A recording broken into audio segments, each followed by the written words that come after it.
Y Plástica Escénica hoy estamos con Félix Gontan, aquí presente. Hola, buenas noches a todos los que nos veis por ahí desde algún lugar paralelo, universo paralelo. E estamos com Diego, que está nesse universo paralelo, desde Sarajevo. Hola, Diego. E quem vai moderar esta sessão é Ricardo Gassent, que é um artista que precisamente é interessante por isso, ele não é de plástica cênica, aunque não seja desentendido da plástica cênica, mas Ricardo Gassent é compositor, ele é músico, tem formação de música em Berlim também, e ele é criador de uma atividade muito interessante, criador dessa atividade em Madrid, que é Sound Painting. É um trabalho que ele ha começado a estudar em 2012 e depois lo fundou aqui em Espanha, Sound Painting Madrid, que é um trabalho muito interessante, onde ele faz composição em direto. Durante a charla, seguro que saberá algo sobre a atividade, ele nos vai poder comentar um pouquinho mais. Também dizer que tanto o Ricardo como o Diego também são acadêmicos das artes cênicas, que acompanham nós outros em algumas das atividades, como haveis visto, Diálogos de Dança da semana passada. E já não lhes entretenho mais, só dizer que está sendo emitido por streaming, via Zoom e Facebook, e também invitá-los a seguir a outras atividades do festival que seguem nas próximas, esse fim de semana. Há taller também interessante que se pode fazer online, e nas seguintes semanas. Muchas gracias, y les dejo con Ricardo. Pues buenas tardes, muchas gracias, Cristina. Gracias por organizar este festival un año más, que con la que está cayendo en el mundo de la cultura, además, pues tiene un mérito, si cabe, mucho mayor. Así que gracias y enhorabuena, precisamente, por seguir adelante con ello. Y gracias por esta invitación de poder juntarnos con Diego, con Félix, y en mi caso, pues para moderar, para abordar una disciplina artística, así la vamos a definir, Sí. que a veces puede pasar desapercibida, pueden creer, bueno, ¿qué es la plástica escénica? Que bueno, pues los técnicos, estos que están por allí, pero que realmente en el 90% de los casos, si la eliminamos de todos los espectáculos escénicos, se quedan en nada, ¿no? O quedarían en muchísimo menos. Con lo cual, bueno, pues es una oportunidad y un poco cogiendo el comentario que has puesto hoy en Facebook, Diego, de viaje a Ítaca. ¿Qué tal? Vamos a ver si viajamos a Ítaca y vamos descubriendo todos los placeres que nos puede dar la plástica escénica. Y bueno, pues presentar un poquito más unas pinceladas porque ellos hablan, o sea, su nombre habla por sí mismo, ¿no? De ellos. Son dos grandes de la plástica escénica en España, dos artistas de la plástica escénica, donde en el caso de Félix tiene una formación pues muy grande también, es una formación multidisciplinar, tanto en sonido, en danza contemporánea, por supuesto, iluminación, también cosas con dirección escénica. Y bueno, pues es una figura importante en el panorama de la técnica en España, es director y ha llevado mucha dirección técnica y de diseño de producción para muchas de las compañías en España de danza y teatro. También la dirección y coordinación de festivales importantes como los Veranos de la Villa, pues, o el Festival de Otoño también en la Comunidad de Madrid, o incluso en Olite, el Teatro Clásico de Olite. Festival de Teatro Clásico de Olite, sí. También ha llevado pues toda la dirección y coordinación técnica de eventos pues muy relevantes. Por ejemplo, por lo grande que es Madrid, dejémoslo así, simplemente lo que es la Cabalgata de Reyes, por ejemplo. Sí, bueno, entre eso evidentemente entre muchos, porque una persona sola sería imposible. Entre muchos, pero bueno, la dirección sí que estaba ahí, ¿no? Sí. Y también, bueno, pues tiene muchísima experiencia con otras propuestas, lo que sería pues iluminaciones de espacios no convencionales y generar espacios apropiados para la realización escénica, y también pues iluminación de fotografía, pinturas, instalaciones, ¿no? Correcto. Un universo pues muy amplio, como muestra lo que sois realmente todos los artistas plásticos, ¿no? de plástica escénica. Y si presento un poquito a Diego también, ¿vale? Diego, además bueno, pues licenciado en la SAD, ¿no? De Castilla y León, y en la Escuela Superior, ¿no? de Arte Dramático, en dirección de escena y dramaturgia. Es doctor, además, por la Universidad Rey Juan Carlos I, Y además es profesor universitario, ha pasado también por la ESAD, ¿verdad? Y por donde muchos alumnos muchos de los artistas, ¿no?, hoy en día también han pasado por tu docencia, y actualmente eres profesor en la UNIR, ¿verdad? Y bueno, pues en su faceta, ¿no?, de artista de la plástica escénica, podemos encontrar tres vertientes o como artista multidisciplinar. Una sería el foco puesto en la iluminación, tanto para danza, teatro, y luego lo que sería ser la videoescena, ¿no?, como videoescenista, que es todo un lenguaje como un punto de partida desde la plástica escénica a un universo pues completamente rico y variado, y que muy de moda hoy en día, quizás en algunas veces demasiado manido, pero bien utilizado es un elemento vertebrador, ¿no?, para las composiciones. Y como director de escena, por supuesto, también, ¿no? De hecho, él ha tenido el premio con una de las obras, ¿no?, que dirigiste en 2015, pues el premio de José Luis Alonso, de que dan, ¿no?, pues la Asociación de Directores de Escena. Correcto. Entonces, bueno, con esto yo creo que el viaje a Ítaca que hemos dicho nos promete muchísimo. Promete. No sé cuántos años lleváis ya de profesión, pero muchísimos. De los 25 años, cuanto menos, eso de profesional, claro, o sea, de dedicarse. 28, 29, por ahí, sí. Pero de trabajo como artista, estos son casi desde que uno nace, ¿no? Es un gusanillo que va picando y que va poco a poco haciendo. En este sentido, como artistas, ¿cómo acabáis dentro del universo de la plástica escénica? Esa sería mi primera pregunta. Félix, ¿atacas? ¿Ataco? Ataco, venga. Bueno, yo llevo a la plástica escénica, como has dicho, tengo formación en arte dramático, en imagen y sonido, en fotografía, danza contemporánea, pero poco. Y cuando soy cofundador de una compañía hace ya muchísimos años, pues toda la lógica lleva a que la plástica escénica y la técnica de la compañía corra de mi cargo. Y entonces ahí, de repente, bueno, no tan de repente, pero sí de una forma inesperada, se abre todo un universo creativo para mí.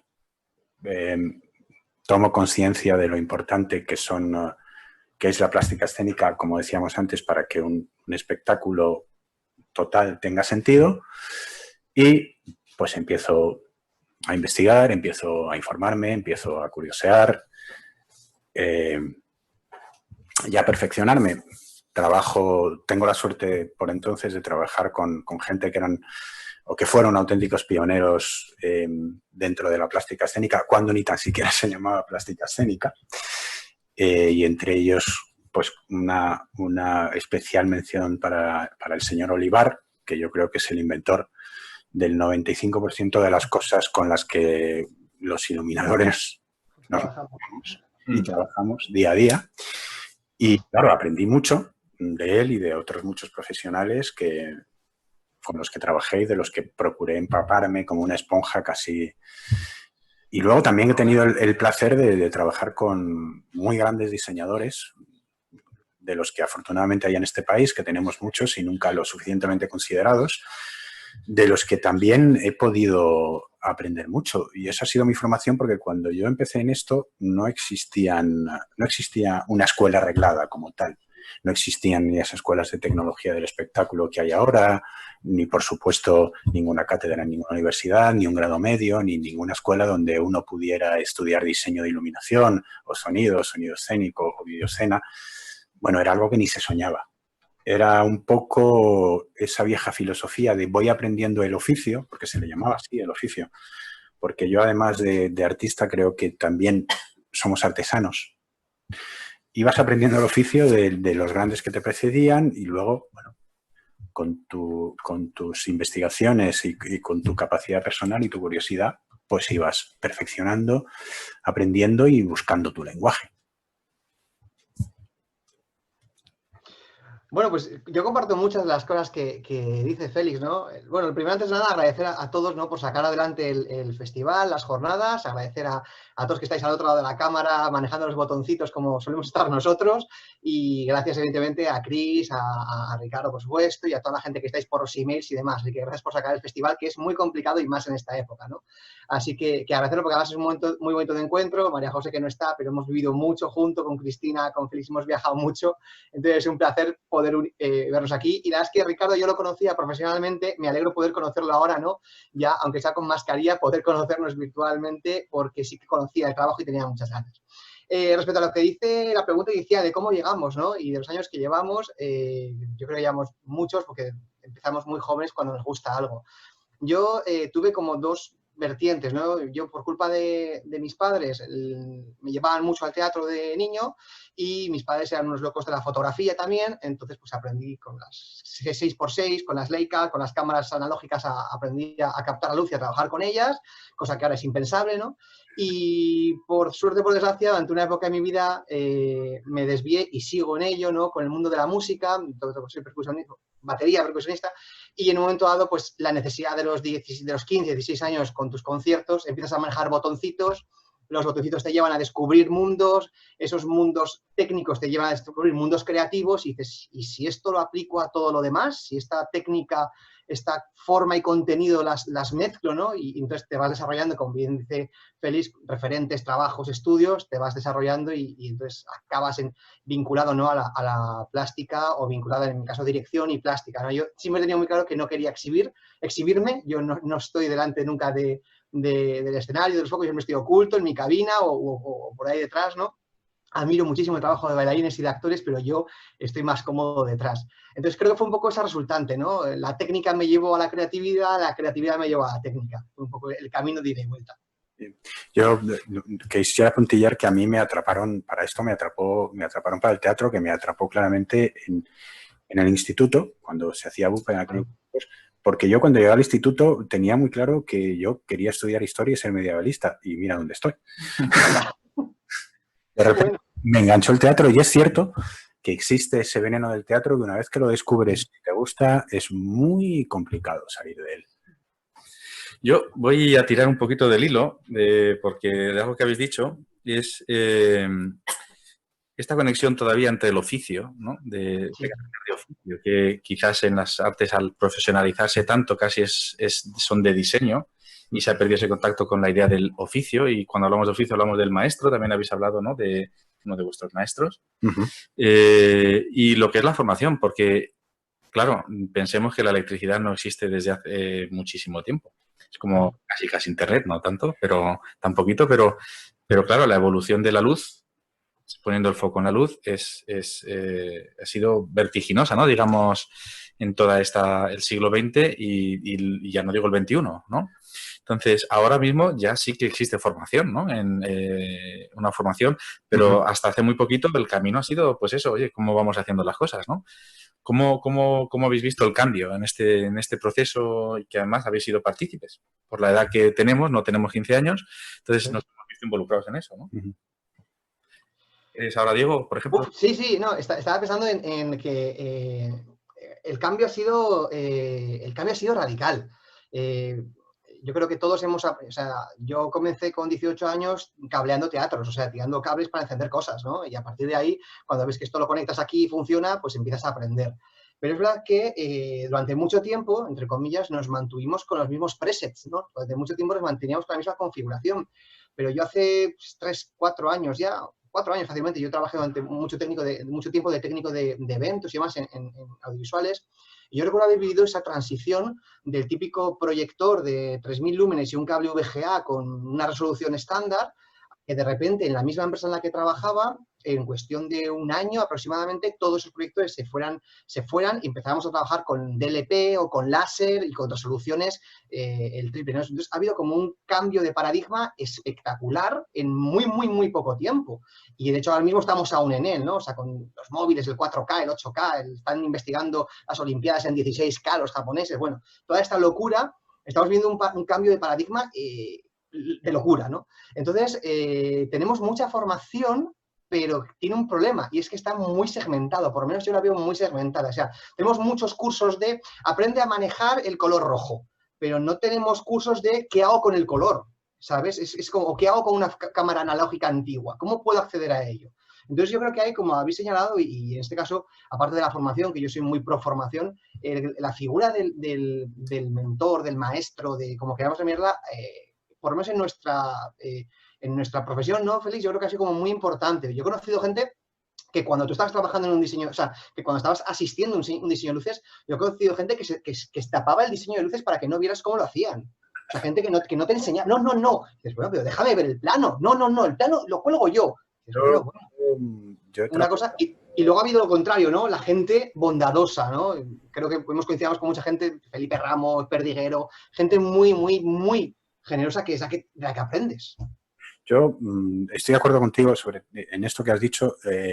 Ha sido una absoluta revolución. Yo diría que, no sé si ya la tercera o cuarta revolución industrial.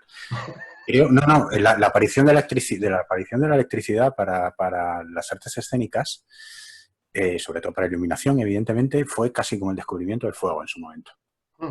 Cambian absolutamente todos los paradigmas, cambia el concepto de arriba abajo y arrastra todo a un cambio estético y de contenido artístico al resto. Yo, bueno, pues como bien dice Diego, empecé tirando muchos cables. Cuando yo empecé todo era analógico. Y entonces, cuando era analógico, sí que había que tirar cables. Ahora tiras 1, 2, 3 y ya está. Entonces, tenías que tirar 512 cables, no tenías casi DMX. Y yo reivindico y agradezco tener esa formación analógica, porque con esa formación analógica, y cuando hablo de formación no solo hablo de formación técnica, también hablo de una formación conceptual. Esa formación analógica te lleva a lo que comentaba antes Diego, no solo a saber que para hacer un rojo tienes X colores de gelatinas dentro de unos parámetros estándar que todos conocemos, sino cómo tienes que usarlo. Porque como estás muy limitado de aparatos y de posibilidades, tienes que ser muy creativo. Más te vale ser muy creativo si no quieres hacer un desastre. Es decir, ahora, con un buen espíritu creativo y un buen operador, que es básico, y con 15 robotizados, puedes crear casi el infinito. Pero cuando tenías 40, 50, 80 focos analógicos, que era un canal, un foco y los filtros que le pudieras poner, es cuando entendías este concepto general. No solo de lo que puedo hacer, sino para qué lo debo hacer. Porque lo hablábamos antes de empezar, para mí, en un escenario, todo, absolutamente todo, tiene que tener una lógica, tanto narrativa como emocional, como estética. Nada tiene que estar porque sí. O sea, para mí nada debe ser un adorno. Y cuando hablo de adorno, lo digo en el aspecto más peyorativo del término, que no tenga contenido. Desde la luz que empleas, al vestuario que utilizas, a la escenografía que propones, al color y hasta el último objeto que salga, tiene que tener una coherencia emocional y narrativa absoluta, porque muchas veces nos perdemos en hogueras de vanidades y se nos olvida que aquí estamos para contar una historia. Y una historia tiene que tener coherencia, porque si no el espectador, que al final es gracias al que existimos, no entiende nada, porque si hay un arte efímero es el nuestro. Si podemos tirarnos 6 meses creando, pero si el espectador no viene y nos ve, no hemos hecho nada. Sí, así es. El arte escénica es lo que tiene. Necesita el público para comunicar y es en sí, ahí es donde cobra vida, ¿no? Realmente, claro. Perdón, entonces, podríamos decir que ya, porque la seguimos denominando como una disciplina artística, ¿vale? La plástica escénica. Yo casi más la consideraría un híbrido artístico-técnico. ¿Sí? Sí, claramente. ¿Por qué esa diferencia, por ejemplo? Piensa en un músico. Vamos a ver, ¿Un músico de orquesta? Cuando yo creo una iluminación, porque bueno, yo básicamente, más allá de que maneja otros parámetros de la plástica escénica, yo originalmente me considero un iluminador, por encima de todo. iluminador que ha evolucionado hacia más cosas, pero el origen, para mí, el origen del todo está en la iluminación. Entonces tienes que tener una mezcla de capacidad de creación artística y emocional, por llamarlo de alguna manera, pero luego un conocimiento enorme de todas las herramientas que hay, que tienes, de las que dispones y de las que podrás disponer e investigar con ellas. Porque yo puedo tener un concepto muy claro en mi cabeza, pero si no conozco las herramientas no sé cómo voy a poder hacerlo. Entonces tienes que tener una disciplina artística muy grande y, si me apuras, casi una mayor disciplina técnica. Sí, pero las disciplinas artísticas todas tienen la técnica, ¿no? Quiere decir, o sea, yo lo que quería decir es reivindicar esta idea de que, bueno, idea, o sea, una realidad, que la plástica escénica es una disciplina artística, es una parte de la creación artística. En la música también tienes esta parte, ¿no? Es decir, en la danza también lo tenemos, la parte técnica de poder tocar una partitura es realmente técnica, pero no es muerta tampoco. Me imagino que también se da la situación, y aquí ya desconozco mucho, pero vosotros sí que lo vais a conocer, donde sí que tenéis operarios que son, entre comillas, verdaderos maestros a la hora de llevar a cabo lo que vosotros les pedís, ¿no? Me imagino. Perdón, voy a intervenir. No, es porque antes estábamos hablando de eso. Es interesante esa cosa de la...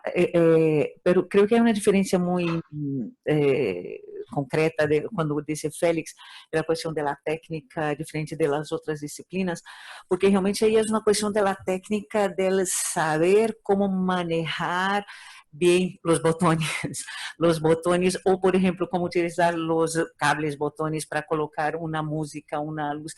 Entonces yo creo que sí, que esa técnica es muy importante, como dice Félix, y que sin ella es muy difícil para las otras artes poderem existir, ¿no? Por ejemplo, me acuerdo de alguna apresentación y que tenemos un músico, ¿cuál es el problema del cable para que funcione la flauta de la música? Y si el técnico iluminador no lo sabe solucionar, eso es un problema gordo. Bueno, sí, perdón, Diego. No, perdón, Carlos. Yo solo quería apuntar, ¿no? Y esto, como es una mesa redonda, podemos ser comprometidos, ¿no? Y lanzarnos a abrir algún melón. A mí, yo creo que voy por... O sea, creo que estamos todos de acuerdo. El problema siempre, como siempre, son las terminologías y las nomenclaturas. Yo estoy de acuerdo en la idea que creo que quería señalar Ricardo, ¿no? Y es, no existe ninguna disciplina que no tenga técnica. Ninguna.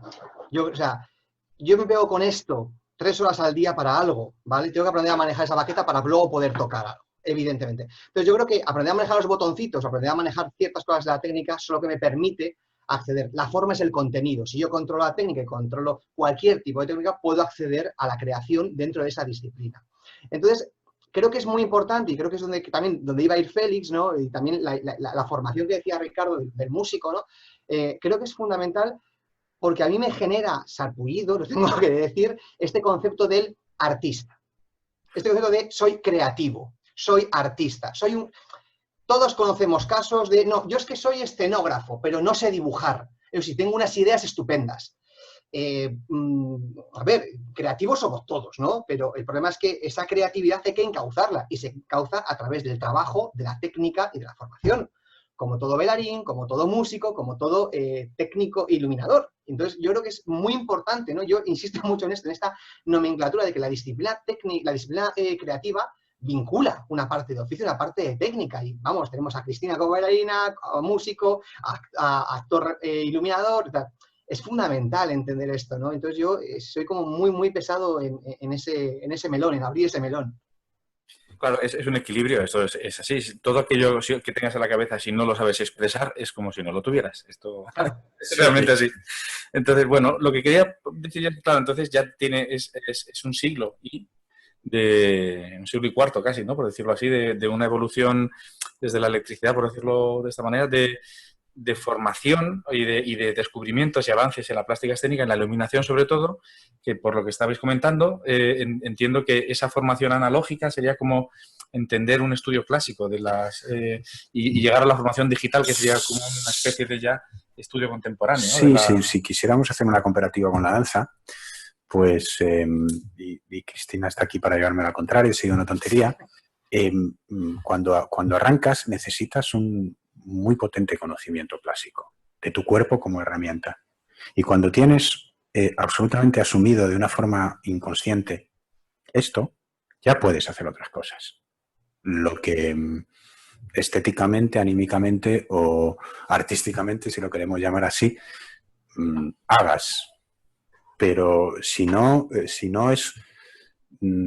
eres un gigante con pies de barro y en cualquier momento te vas a caer, seguramente. Bueno, seguimos un poquito por dentro del mundo de la plástica escénica. ¿Cómo se ve el mundo desde la perspectiva de un artista de la plástica escénica? ¿Desde qué color, qué prisma, cuáles son vuestras sinestesias? No sé. Sí. Pues yo, para adelantarme a Félix, y perdóname Félix que te robe la palabra, yo creo que tenemos un ojo, yo creo que ayuda mucho el proyecto o el proceso en el que estés en ese momento. A mí me condiciona mucho el proyecto y el proceso en el que esté, ¿no? Yo, por ejemplo, cuando estoy muy metido en videocreaciones, o bien sea por análisis o bien sea por crear una videocreación, me vuelvo un pésimo espectador de Netflix. Es decir, Netflix, lo que sea que esté viendo, no llego a disfrutarlo porque estoy pensando en por qué han hecho esa planificación o por qué de repente han cambiado. O sea, el exceso analítico te convierte en peor espectador, ¿no? Entonces yo tengo esa deformación. Y cuando voy al teatro no hay nada peor que aburrirme y hallarme contando focos, cosa que pasa muchas veces. Cuando dice, ¿a que sí? ¿Ves? ¿Y para qué me ha metido este foco aquí si lo podía haber hecho con el que tiene al lado? ¿No? Eso sí. Pasa mucho. Entonces, yo creo que... Cuando me descubro contando focos, en lugar de estar contemplando lo que pasa en el escenario. Total. Entonces, yo creo que vemos un poco desde nuestras fuentes, ¿no? Yo creo que vemos un poco desde el momento creativo en el que estás y evidentemente incides y analizas mucho lo que más te atrape, ¿no? Yo, por ejemplo, he tenido mucho atrapamiento siempre con todo lo que sea iluminaciones y videoproyectores, ¿no? Y, por ejemplo, me cuesta horrores, cuando dirijo, cuando estoy como director, me cuesta horrores ver el vestuario. Yo soy un director que siempre necesito que alguien, tener un vestuarista a mi lado, porque nunca sé qué hacer con el vestuario. Mira que es un signo y tal, me cuesta muchísimo. En cambio, hay gente que ve mucho más eso, ¿no? Entonces, bueno, yo creo que ahí cada uno tiramos de nuestro repertorio, pero creo que nos hacemos malos espectadores. Sí, yo estoy de acuerdo en que todos tenemos, yo le llamo nuestros archivos emocionales, visuales y estéticos. Porque llega un momento en que yo de una forma casi inconsciente, siempre voy observando a mi alrededor. A veces tomo notas mentales, a veces... una maravillosa herramienta que está muy en desuso, pero sigue siendo para mí llevar un librito de notas y tomar apuntes rápidos. Y sobre todo, por ejemplo, con la luz, pues analizar la luz en todas sus formas, pero en la vida real. Mirar cómo evoluciona en un parque, cómo evoluciona en la ciudad, cómo evoluciona en verano, en otoño, en invierno. Entender emocional e incluso técnicamente por qué esas diferencias. Y es un trabajo en el que vas acumulando referencias, vas tomando notas mentales, y entonces cuando te enfrentas a un proyecto en el que tienes que crear, dices, uy, mira tú, si va a resultar que... Y funcionas con esa memoria, porque convengamos que en la plástica escénica y en la iluminación hay, bueno, pues ya hay una serie de cosas que se dan dadas. Si tú, por poner un ejemplo, si tú bañas una escena de un azul muy intenso, automáticamente el espectador va a entender que es noche. Porque ya existe un lenguaje que está creado y que no has creado tú y con el que tienes que trabajar. Pero es curioso que si tú analizas la luz real de la noche, hay muy poco azul. Objetivamente, si tú coges y dices, a ver, me voy a sentar aquí esta noche en mitad del Parque del Retiro hasta que se me haga de día, incluso una noche de luna llena. La luz azul es casi inexistente, pero no sé por qué, si tú pones luz azul, todo el mundo piensa es de noche. Porque todos tenemos una parte de anotaciones personales y ya una educación visual, estética y emocional que nos viene dada, con la que hay que trabajar también. Y en ese sentido, ¿cómo os gusta saltaros las normas de lo que el público... Es decir, ¿cómo podemos jugar o cómo os gusta atreveros a decir, vamos a ver si combinamos igual que vamos a cocinar, pues vamos a cocinar con los colores? ¿De qué manera, digamos, en vuestra experiencia os gusta un poquito trastear en esa tesitura? Adelante, Diego. Te estaba dejando romper a ti ahora este melón. Pues yo creo, para mí, mi principal herramienta es pensar que el público no es tonto. Y el público, somos hijos, hay 1000 estudios, ¿no? Somos hijos de la era de la imagen. Y estamos insertos en la era de la imagen. Y el público lee muy rápido. Esto es una cosa que yo he dicho muchas veces. El público ve de repente un flash de luz, un derrape de un coche y el sonido de un cristal roto y dice, bofetón de coche. O oye un grito, una luz roja y un jarrón que se rompe y dice, asesinato. El público lee muy rápido y está tan inserto en la era de la imagen ahora mismo que yo es que además estudio mucho los videoclips por es una de mis deformaciones y leemos tan rápido, tenemos semejante bagaje visual dentro de nosotros, todos los espectadores, todos, aunque no haya ido nunca al teatro, que realmente lo que yo intento hacer, lo que tenemos que hacer es acercarnos a esos lenguajes y esos lenguajes importarlos a la escena, simplemente. Yo decía, el caso que decía Félix, estamos muy acostumbrados a la luz azul de noche y es algo horrible, o sea, ya vale, por favor, de la luz azul de noche, es un arquetipo insertado por una mala praxis, etcétera. Pero si nos ponemos realmente a ver lo que tiene la gente es muy lista y el público tiene, los espectadores tienen muchísimos referentes. Entonces, lo que tenemos que hacer es adecuar muy bien nuestro contenido con nuestra forma. Si yo voy a hacer una obra de teatro de ciencia ficción, tendré que ir a un tipo de referentes para que el espectador entienda que mis referentes, mi forma y mi contenido son ciencia ficción. Entonces va a ser muy fácil que para mí la noche sea rosa, porque ya lo han visto en Star Trek o donde sea. Pero tengo que adecuar mi contenido a los referentes a lo que voy a contar. Lo que no puedo hacer es seguir utilizando referentes que ya no sirven en formas que ya están caducas. Entonces, adaptación y observación y no pensar que el público sea tonto. Yo estoy totalmente de acuerdo contigo y de hecho traía una nota sobre eso, esa mala costumbre muy extendida que hay en las artes escénicas de tratar al público como tonto. El público sabe mucho. Puede que no conozca el lenguaje para comunicarse con nosotros y demostrarnos lo que sabe, pero el público sabe latín y no hay que faltarle al respeto. Y si hay una cosa que me fastidia es cuando voy a ver esos espectáculos que dices, es una falta de respeto para el entendimiento emocional y visual del público que estoy por pedir una hoja de reclamaciones en la taquilla. Porque ya está bien, deja de llamarme tonto. En cuanto atreverse a romper estos esquemas, sí, pero siempre y cuando tengan un sentido, como hablaba antes, dentro de la dramaturgia, tanto puramente textual como emocional, de lo que estás creando. El romper por romper, porque voy a romper porque soy más listo que nadie, pues eso no es romper, eso es convertir una función en una hoguera de vanidades, donde todo el mundo demuestra, mira qué listo que soy si me pongo y las cosas tan bonitas que sé hacer. Vale, sí, pero ¿qué sentido tiene eso? Hay que observar lo que hay a tu alrededor, entender emocionalmente, visualmente y todos los entes que puedas, tanto lo que transmite el texto o la coreografía en la que vas a intervenir en una creación y, por supuesto, lo que te pide el creador, y a partir de ahí experimentar, y a veces experimentar significa romper, pero no romper por romper, quiero decir... Bueno, es cierto que yo me reconozco que tengo una vena muy punky que a veces me entran muchas ganas y me tengo que y decir, efectivamente, ya está bien, voy a poner una noche roja porque se me canta. No, espera, vamos a darle un contenido. Si el marco lo permite, rompes todo lo que puedes, pero siempre, aunque suene contraproducente, siempre dentro de un orden. Claro. Pues vamos a profundizar un poquito más en esto, si queréis. Cuando participáis de una creación multidisciplinar en teatro o una creación en danza, ¿cómo es la relación con los otros agentes, ¿no? que están incluidos? Por ejemplo, la escenografía, si hablamos también de teatro muchas veces. ¿Cómo es esa relación hacia el iluminador o bueno, con nosotros participantes? Bueno, hay de todo. A ver, el ideal que se pretende y que para mí se debería conseguir y poco a poco en eso se ha mejorado, al menos en la experiencia que yo tengo, he visto cómo está ido mejorando. Yo creo que el equipo debería trabajar junto desde el principio. Iluminador, escenógrafo, vestuarista, dirección, ambientación sonora, todo lo que necesites.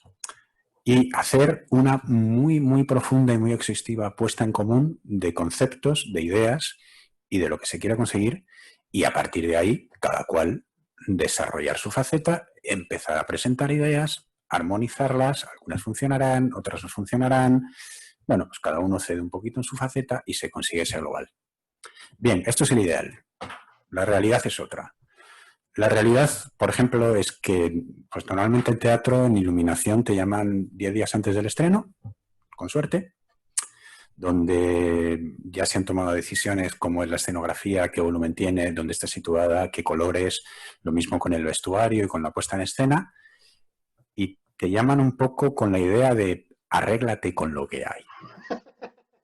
Y entonces tú dices, bueno, voy a ver si me arreglo. Llegas a ver la escenografía que ya está puesto en pie y resulta que al escenógrafo se le ha ocurrido poner un maravilloso techo genial que cubre toda la caja escénica. Y dices, vale, ¿dónde cuelgo yo los proyectores? ¿Me hace usted el favor?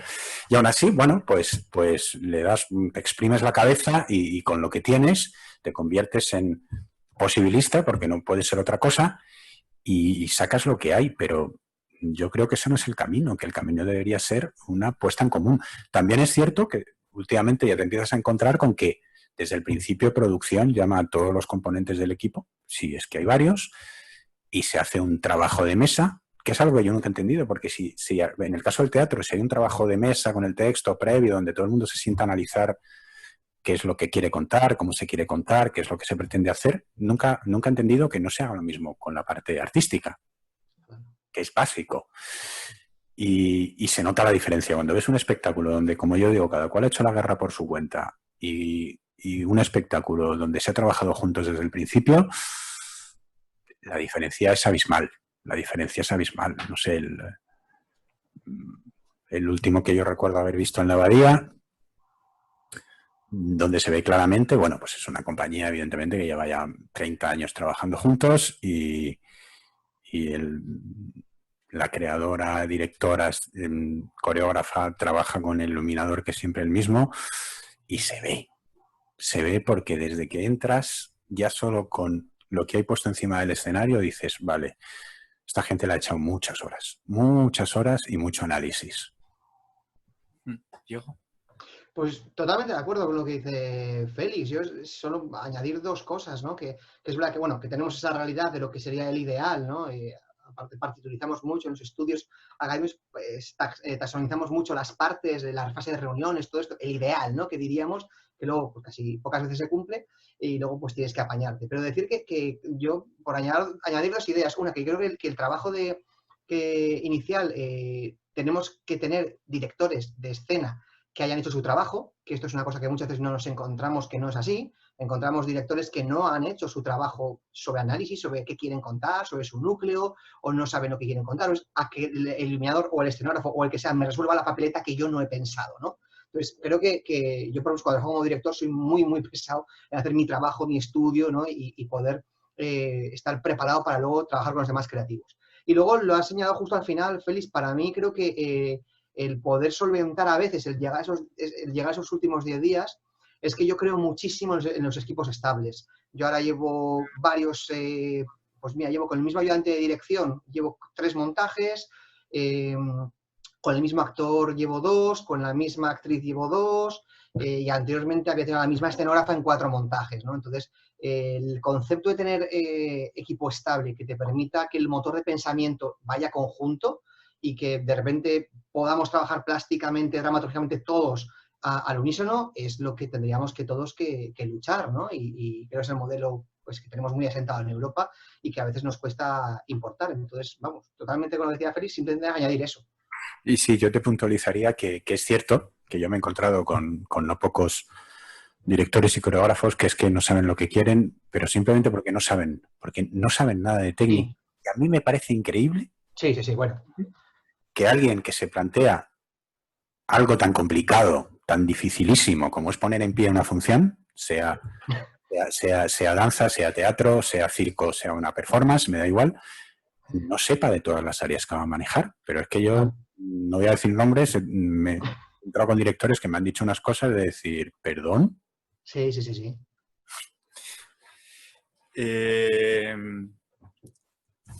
Bien, pues, ¿cómo definiríais, os definiríais vosotros como artistas plásticos, de plástica escénica, perdón? ¿Cómo os dónde os desenvolvéis? ¿Dónde digamos que sale ese duende que os hace buscar y moveros y...? Bueno, yo ya lo he dicho antes y volver a decirlo, yo básicamente me considero un iluminador. Un iluminador que de una forma casi lógica y natural ha evolucionado a más cosas.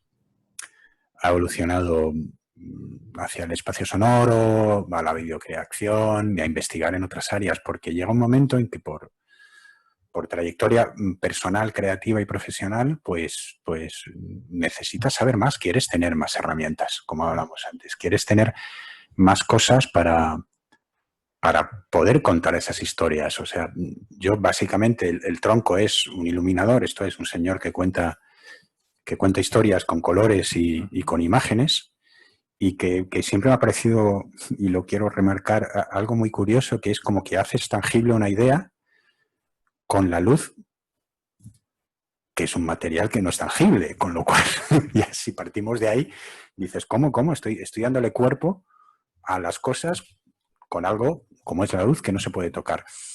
Y entonces evolucionas y buscas más cosas, porque lo que quieres al final, de alguna manera, no sé cómo decirlo, sería crear como una especie de dramaturgia emocional que requiere de más disciplinas. Y de cuantas más disciplinas, mejor. Y empiezas a enfocarte y te va llevando ahí. También a veces te va llevando ahí pues la necesidad de ser un multitareas, porque ahora es lo que más se pide, ¿no? Por lógica de producción, por ahorrar costes, pues cuanto menos gente haya en el equipo técnico y haga más cosas por el mismo tiempo, mejor. Entonces, eso también te obliga a ser un multitareas, pero de alguna manera sería, aunque suene tal vez un poco pedante, recuperar ese espíritu renacentista de voy a abarcar varias cosas porque me voy a quedar solo en una. Sí, yo estoy de acuerdo. Yo, si me tengo que etiquetar con algo que me guste, por decirlo de alguna manera, me gusta la etiqueta de director, ¿no? Yo soy una persona que me gusta contar historias. Entonces, me gusta dirigir y me gusta trabajar con más creativos y con más gente, ¿no? Entonces, cuando puedo dirigir y además tengo un iluminador a mi lado, maravilloso. Cuando tengo que dirigir y además tengo que hacer la iluminación yo, pues bueno, discuto conmigo mismo por las noches de insomnio, que es también pues una fase muy divertida. Considerarme sobre todo, creo que lo ha dicho, me gusta mucho la idea que decía Félix, ¿no? De la luz es intangible, volcar emociones, traducir emociones a elementos técnicos. Yo creo, tanto como director como artista plástico, que yo soy un traductor. Básicamente lo que yo hago es traducir lo que el espectáculo tiene que contar, lo que yo quiero contar con el espectáculo, lo traduzco al trabajo con los demás creativos o lo traduzco a un elemento concreto, iluminación, audiovisual, vídeo, el que sea, ¿no? Pero básicamente creo que somos traductores de esa historia y de todo lo que pergeña y conlleva esa historia, ¿no? Emociones, idea, todo, evidentemente. Entonces creo que somos traductores, sobre todo. Sí, yo a veces pienso que al final, en el fondo, sobre todo cuando estás creando iluminación, dices, pues si en el fondo todo es muy sencillo. Sí, porque yo estoy convencido de que para crear una imagen y una estética, posiblemente haya 5, 6 o más ambientes y colores que sirvan, pero solo hay uno que es el apropiado. Y nuestra es encontrar ese que es el apropiado exactamente para esa historia. El resto, bueno, sí, podrían servir. No, pero lo apropiado es este. Al final es eso. Sí, sí.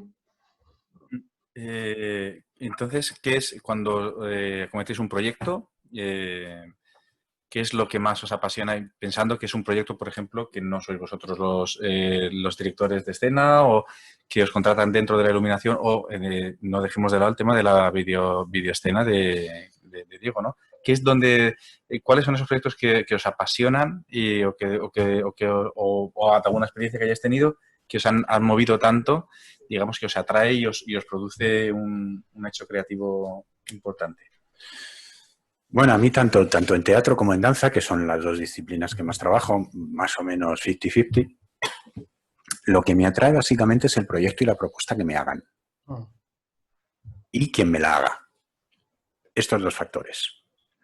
porque muchas veces te hacen propuestas muy interesantes, gente con las que no has trabajado nunca o que sabes de sus referencias y no te convencen y dices, ¿dónde voy a ir yo? O gente que te presenta un proyecto muy interesante o que al menos a ti te parece muy interesante y casi un desafío y además os entendéis en el lenguaje. Y entonces, a partir de ahí, bueno, pues es la pasión y la entrega y porque esto no es un trabajo, yo siempre digo que es una forma de vida. Yo no puedo estar evitando siempre pensando en qué haría si esto puede que me sirva para, lo llevaré. Y entonces, pues, por ejemplo, ahora el domingo hice un, podríamos llamar un preestreno de un infantil que me llamó un señor con el que coincidí en una compañía, él como actor, después vi un espectáculo muy interesante suyo que me gustó y él suele trabajar sentado en una silla, prácticamente él solo, sin moverse, hace como de actor narrador, no sé muy bien cómo decirlo, y a partir de ahí crea un montón de universos. Y me dijo, lo vas a tener que hacer tú con la luz, porque en el escenario solo hay una silla y yo. Claro, yo encantado, evidentemente. O ahora recientemente con una compañía que ya sería mi tercer proyecto con ellos y con la que me entiendo y me encuentro muy bien, que es Instante Teatro. Pues, me envía un texto de Sanchis Sinesterra que desde el primer día, ya hace unas semanas, nos hemos reunido la escenógrafa, evidentemente las actrices productoras, ya que tienen una idea muy clara de lo que quieren hacer, junto con la dirección, y yo, que llevaré iluminación y espacio sonoro, y lo que hablábamos antes, ya desde el primer momento nos hemos sentado todos alrededor de una mesa y hemos dicho, a ver, ¿qué hacemos? ¿Cómo lo hacemos? Hemos llevado propuestas, se han empezado a armonizar y, bueno, pues a saber dónde nos llevará eso. Y eso es lo que a mí más me sigue gustando de esto. Estoy muy de acuerdo en el concepto de con quién lo haces, ¿no? Os decía antes lo de los equipos estables. Es verdad que de repente te llama gente con la que dices, guau, este proyecto puede ser maravilloso, pero ves quién está y dices, no me meto ahí dentro. Y al revés, hay gente que dices, bueno, pues hay poco presupuesto, poca gira o poco lo que sea, tal, pero es gente, no digo de amistad, hay gente con una valía personal o gente con una valía creativa que dices, voy a muerte, ¿no? Entonces, eso me parece muy, muy seductor. Y luego, concretando mucho en cosas que nos resulten atractivas, yo creo que el propio proyecto, cada proyecto en sí tiene un atractivo único, ¿no? Hay algunos que de repente vas a hacer un espectáculo de danza y de ese espectáculo de danza, por lo que sea, te captura más la música, o vas a ver un espectáculo de teatro y que te captura más un fragmento de danza dentro de tu espectáculo que otra cosa. Entonces, yo creo que a mí me apasiona mucho el encontrar esos clics, ¿no? Trabajo muchísimo con referentes, busco mucho referente visual, referente audiovisual, busco muchísimo material. Y me gusta mucho cuando encuentro ese clic en la sala de ensayo que digo, estoy aquí por esto, o este es el momento que yo quiero iluminar, o este es el momento para el que yo quiero crear el plano. Ese clic a mí es lo que creo que más me puede seducir de los proyectos. Y es muy variado, ¿eh? Es muy, muy variado. Sí, estoy de acuerdo. Es cierto que llega un momento en que encuentras el clic, yo le llamo la palanca, que dices, vale, ya sé por qué estoy aquí. Tenía intuición, tenía sensaciones, pero ya sé por qué estoy aquí. Y es porque de repente has encontrado un referente que te cala, te llega en línea recta, sin pasar por ningún sitio, directamente al corazoncito, al subconsciente, como lo quieras llamar, y dices, ya está, yo con esta gente me voy a cualquier guerra, me da igual. Pues oye, vamos a cambiar un poco de guerra y vamos a hablar de la videoescena un poquito. Aprovechando, bueno, los dos, tú también has trabajado y te gusta trabajar la imagen. Sí, no la he trabajado todo lo que me gustaría, en eso el maestro sin duda aquí es Diego, que está a años luz de mis capacidades. Algo he hecho, sí, poquito, sí, pero algo he hecho. Entonces vamos a hablar un poquito porque obviamente se utiliza mucho, como habéis dicho antes, hacer las cosas por hacerlas es como llenar de merengue una tarta, ¿no? O sea, es importante ver cómo está esa tarta. Y desde la perspectiva también de que menos es más, muchas veces. Lo que has dicho también antes, Félix, respecto a la organicidad de la pieza, que se va a crear el equilibrio entre los elementos. Entonces, hablar un poco de lo que es la videoescena también, lo digo porque, claro, habrá mucha gente que estará viendo esta mesa redonda como un tutorial, por decirlo así. Mucha mucha gente que no tiene experiencia y es bueno que conozcan también Claro. los recursos y cómo es ese equilibrio. Por ejemplo, luego también, hablando, cuando vayáis profundizando, hablar también un poco del equilibrio entre la luz, la iluminación y la videoescena. Uf. Mira, yo el equilibrio luz videoescena se lo voy a dejar a Félix, porque además creo que pensamos muy similar en esa guerra, entonces se lo voy a dejar a él. Te voy a contestar un poco la primera parte de la utilización, ¿no? Además, justo, creo que antes de empezar, ¿no? a emitir, estábamos hablando precisamente de lo que se ha puesto de moda y de que está muy utilizado. Sin entrarnos en conceptos de profundidad, de terminologías, ¿no? Aparte veo por el chat algunas personas que he compartido enseñanzas con ellos, estoy viendo algunos nombres muy conocidos, y entonces no voy a entrar en terminologías intermedia y todo esto. Pero es verdad que hay un problema muy grande en la utilización de la videoescena porque está de moda. Yo siempre planteo un ejercicio mental. Si yo voy a ver una obra de teatro, un espectáculo de danza, una instalación, me da igual, voy a ver cualquier disciplina artística que tiene videoescena o videocreación, o utilización de proyectores, paneles LED, cualquier cosa que denome menos contenido audiovisual. Si yo puedo quitarlo y sigo entendiendo la obra de teatro, sigo entendiendo la obra, ¿para qué lo he puesto? ¿Para qué está? No sirve para nada. Decía antes Félix que todo tiene que significar, todo es dramaturgia. Decía Peter Brook que no saques una pistola en escena que no vayas a utilizar. Pues en el caso de la videocreación es lo mismo. Está muy bien tener el recurso. No tengo dinero para construir una escenografía. Bueno, ya proyecto un salón. Ya hemos pasado eso, ya hemos pasado los decorados del 19, ya hemos pasado esa primera revolución tecnológica, ya hemos acabado eso. Es un signo más. Entonces, es un signo como lo es un actor, como lo es una silla bien colocado o como es una luz bien puesta. Entonces, tiene que tener su dramaturgia y tiene que estar al calor de la dramaturgia que tengamos. Y más que nunca en la videoescena, y yo insisto mucho, lo que además he dicho al principio, la forma es el contenido y el contenido es la forma. Es decir, vamos a fijarnos en cualquiera de los grandes directores bestiales del mundo. Siempre ponemos el ejemplo de Lepage. Lepage puede contar el mismo espectáculo, Needles and Opium, que estuvo más en el canal hace 3 años, ¿no? Lepage puede contar el mismo espectáculo sin las videoproyecciones, sin el cubo giratorio y sin toda la escenotecnia. No puede contarlo. No puede contarlo porque para él la forma es el contenido y si lo quita se le cae. Otra cosa es que planteemos, ¿Lepage puede hacer un espectáculo excepcional, un espectáculo único con 1.000 euros? Sí, claro que puede, porque es un director top, claro que puede, pero no va a contar eso, no va a contarlo con ese aparataje. Para contar eso que quiere contar en Needles and Opium necesita toda la parafernalia, pero porque va unido, porque en ese sentido si lo quito se cae. Entonces, es muy complicado en la videoescena, ¿no? Esa problemática que dice de la pongo porque ya que la tengo, a ver qué pasa, ¿no? Entonces, encontramos una serie de errores fatales, por decirlo de alguna manera, dramatúrgicos, estéticos, porque de repente hay una obra de teatro con una estética, una ambientación, como queramos denominar, ¿no? Una estética determinada, una estrategia estético-estilística, una estilística determinada, y de repente me ponen una videoproyección que dices, por favor. Y ya el último melón que rompo en esto, ¿no? Más que nunca, conocer la técnica. Yo me encuentro de repente mucha gente que dice, no, yo hago los vídeos para la obra. Son gente que viene del mundo audiovisual, probablemente saben muchísimo de planificación, de rodar, de filmar, de grabar, pero de repente no saben manejar el programa o no saben colocar el proyector para que en el teatro eso funcione. O sea, ¿cuántas obras de teatro hemos visto que se veía el icono del VLC al principio? Por favor, y eso se sigue viendo. O sea, hay más que nunca la tecnología unida, el conocimiento técnico unido al creativo, ¿no? Pues eso es fundamental. Y la discusión, luz, iluminación, antes se la dejo a Félix, yo creo que es una discusión que no tiene que existir, porque todo es luz. Sí, no debería. Mira, bueno, yo estoy de acuerdo contigo y lo comentaba lo charlábamos antes de empezar. Yo lo que estoy muy cansado es de ver, pongo videoproyecciones porque es bonito y es moderno. Entonces estoy de acuerdo contigo. Vale, ¿tiene sentido que pongas esa videoproyección? Yo te juro que hay veces que he visto funciones que de repente han puesto una videoproyección casi para explicarme lo que yo acaba de ver dramatúrgica y escénicamente. Y es decir, primero, me está llamando tonto. Segundo, si quiero ir al cine a que me cuenten una historia, voy al cine, no vengo al teatro.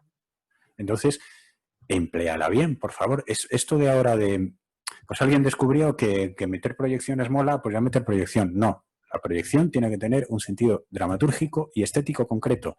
Y estoy de acuerdo con Diego. Eso se sabe. Si la quitas, todo pierde sentido. Pues, por ejemplo, con Cristina con Cristina con inteligencia artificial, que empleábamos proyecciones en pantallas partidas, demás. Era absolutamente necesaria porque se partió desde ahí. Claro. En el núcleo de partida estaba la coreografía, las bailarinas moviéndose en el espacio, la música hecha y compuesta en directo e interpretada en directo por el creador de la música, la iluminación y la videoescena. A inteligencia artificial le quitas, como bien decía, le quitas la videoescena y dices, esto no tiene ningún sentido. Y luego, efectivamente, la diatriba de luz. Todo es luz. Al fin y al cabo, como yo digo, simplificando mucho, un proyector no es otra cosa más que un simétrico muy grande y muy potente. Eso es. Tiene capacidad de, afortunadamente, reproducir imágenes. Pero sobre todo es un haz de luz, trapezoidal y de forma simétrica. Y es una luz difícil de dominar. Es una luz muy difícil de dominar. La luz escénica, con tiempo, medios y conocimiento, es relativamente fácil de controlar. Ambas, ¿cómo decirlo de alguna manera? Ambas son dos bestias a las que hay que controlar muy bien y sobre todo la videoescena es más difícil de controlar porque lo que también estoy harto es de ver esos despliegues de es que tengo un video wall, me he comprado un video wall de LED que me ha costado 1 millón, el productor quiere que se vea todo el rato y entonces lo borra todo. Da igual, o sea, podrías apagar todos los proyectores y decir, haz oscuro, que total va a dar igual. Es muy difícil armonizar y es muy difícil armonizar por lo que comentaba Diego, porque mucha gente de la que se dedica a la videocreación no tiene ese concepto escénico en la cabeza. Va por libre, no sabe cómo, no conoce las herramientas para integrar dentro de ese conjunto del que hablábamos y balancear y ni siquiera se plantea que tendré que hablar con el iluminador porque yo aquí quiero hacer tal, entonces por favor que me baje la intensidad, pero no, yo pongo aquí esto y el resto que se busque en la vida. Y eso es un mal muy extendido. También hay gente que no lo hace, pero creo que desgraciadamente son los menos. No, luego hay gente maravillosa, luego hay iluminadores que han trabajado con videoescena y aunque no trabajen ellos, aunque ellos no hagan videoescena, ¿no? Son iluminadores que han trabajado muchísimo con la videoescena y saben muy bien qué iluminar y cómo, ¿no? Me viene a la cabeza Felipe Ramos, que es un compañero y es uno de los grandísimos iluminadores que ha trabajado muchísimo con proyectores y luego hay videoescenistas maravillosos en España que tienen un concepto escénico que lo que hacen es traducir a las imágenes, ¿no? El propio, quizá el más famoso es Álvaro Luna, que es el que más nos presenté, pero es que es un mago. Entonces, claro, quien lo hace bien, lo hace bien. Pero porque hay un concepto escénico y un concepto que vincula, ¿no? Los dos mundos, el audiovisual y el escénico. Si no, ¿para qué? Pues vamos a hacer un salto ya, o vamos a ir enfocándonos al mundo de la danza, ¿no? Claro, de enfocar de frente para que se vea bien el rostro de las bailarinas y eliminar la mancha de los tutús. Para eso se inventaron las diablas, que es lo que había en tiempos, nada más. De ahí ahora mismo el salto que hay cualitativo a la libertad que seguramente puede dar incluso muchas veces los teatros descubiertos, ¿no?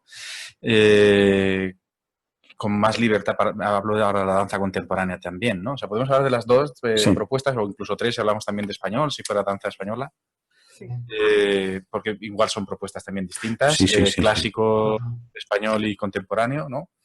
Incluso en el contemporáneo casi podrías, en cuanto a estructura de concepto de iluminación, casi podrías incluir también el neoclásico. Claro, sí, correcto. Entonces, todo esto... Son conceptos diferentes hoy en día. Entendemos todos que el clásico se ha visto también beneficiado por los avances en iluminación que se ha hecho para lo contemporáneo, creo yo. Bueno, hablar un poquito de cómo es toda esa experiencia, qué libertad os da también el tema de no tener que tapar las luces, por ejemplo, de poder tener los ángulos que queréis. No sé, en música, por defecto mío como por músico, la percusión digamos que es la especialidad que más ha tirado en el siglo XX, o sea, con diferencia, dentro de salir de una estética a otros universos creativos, por decirlo así, ¿no? ¿Cómo ha evolucionado ahí en ese sentido esa comunión entre danza contemporánea, incluso desde Martha Graham, podríamos decir, hasta hoy en día? cómo ha evolucionado de manera conjunta, cómo se han autoenriquecido las dos disciplinas, la plástica escénica, la iluminación y la danza. Comentar un poco, si queréis, esta experiencia vuestra. ¿Voy yo, Félix? Arranca. Bueno, pues yo creo que todo se beneficia, ¿no? Es verdad que dividimos por géneros y dividimos por tradiciones, incluso por espectadores a veces, pero creo que todo se alimenta, ¿no? En el momento en el que aparece una lámpara de más rendimiento, la ponemos en un foco y la utilizamos para todo, da igual lo que vais a iluminar, ¿no? Con lo cual creo que todo se beneficia y esto es muy importante. Yo sí que yo sobre todo he trabajado, aparte de teatro, en el mundo de la danza he trabajado en española y en contemporánea. Son los dos lugares en los que yo me he podido encontrar, ¿no? con esos trabajos. Y son muy diferentes ya simplemente desde el trabajo que tú haces desde la iluminación, ¿no? Por ejemplo, yo en española, el trabajo de iluminación que tiene que estar presente por el tema del vestuario simplemente no tiene nada que ver con el trabajo de iluminación de a lo mejor de un espectáculo contemporáneo que no tiene esa voluptuosidad, ¿no? O que tiene el vestuario, por ejemplo, español, flamenco, Marienma y toda esa escuela. Entonces, es verdad que es un tipo de atención distinto. También me ha pasado, complicándonos un poco la vida técnicamente, que por ejemplo yo cuando estoy en espectáculos de español y de flamenco siempre he tenido músicos en directo presentes en el escenario, lo cual complica mucho técnicamente y narrativamente tu iluminación y tu trabajo, porque un gran cola es un espejo negro que rebota todo, hagas lo que hagas, ¿no? Entonces, yo además trabajaba con un pianista maravilloso, Miguel Ángel Recio, de Valladolid, ¿no? Y con Miguel Ángel ya teníamos un pacto. Daba igual la iluminación que pusiera, él tenía dos focos, uno a las teclas y uno a la partitura. El resto desaparecía, ¿no? Ese era el pacto que tenía con el músico. Entonces, llegabas a un pacto con cada uno de los músicos y luego ibas trabajando el resto del espectáculo. Entonces, tiene ciertos códigos, ¿no? que te encierran un poco, insisto, ¿no? Es que la soleá termina en esta postura, en esta posición, con este vestuario y tiene que ser un cenital desde lo más alto y no hay más opciones, ¿no? Entonces, efectivamente, puede haber códigos más cerrados. En el caso del contemporáneo, por lo menos yo he trabajado con Cristina, he tenido esa suerte y con otras coreógrafas y es verdad que tenía aquí unas fotos abiertas, es que ahora os comparto de un espectáculo que hice con Cristina. Y efectivamente te permite una libertad impresionante, ¿no? También lo que a mí me ha dado la danza, y lo vuelco en el lado de lo que me ha dado a mí, ha sido muchísimo aprendizaje tridimensional del cuerpo. Esto que estudiamos todos de Appiah y Gordon Craig y todo esto en el teatro, está muy bien, pero cuando te pones a trabajar con un bailarín, dices, wow, cómo cambia todo, ¿no? Entonces, yo ese aprendizaje lo he tenido en parte compartido con Cristina y con otros coreógrafos, que la verdad es que ha sido muy, muy bonito ese proceso. Entonces, yo sobre todo he ganado eso, de estos dos mundos que he trabajado. Bueno, yo he trabajado en cuanto a danza, no solo con Cristina, sino con otras coreógrafas, básicamente en contemporáneo. He hecho un poquito de neoclásico, no mucho, y tuve nada más que un proyecto de flamenco hace mucho tiempo. Entonces yo estoy de acuerdo en que, bueno, son disciplinas distintas que pueden compartir y deberían compartir muchas cosas, pero es cierto que cada una tiene sus parámetros concretos que hay que respetar porque forman parte de ese todo del que hablaba antes, ¿no? Y hay que ser consciente en cuando te enfrentas a contemporáneo o cuando te enfrentas a teatro, pues que tienes unos parámetros que están ahí, lo quieras o no. Por ejemplo, en el teatro, pues en el teatro siempre hay una cierta unión de espacio y de tiempo que conlleva una evolución y es a la que tienes que acompañar y con la que tienes que trabajar. En cambio, en danza, pues en danza puedes romper un poquito más, lo que hablabas antes de romper. Puedes romper esas fronteras, puedes romper esas barreras, puedes atreverte a trabajar de otra manera. Y estoy de acuerdo con Diego que yo lo que más he aprendido de la danza contemporánea es volumen y planos. Porque normalmente siempre en teatro hay escenografías y hay elementos que de alguna manera, en el buen sentido de la palabra, te limitan porque tienen que tener una coherencia. En danza contemporánea hay poca escenografía, son elementos, muchas veces se anula la caja negra y puedes trabajar de otra manera y te permite, como yo digo, de alguna manera dispararte más, ¿no? Sí.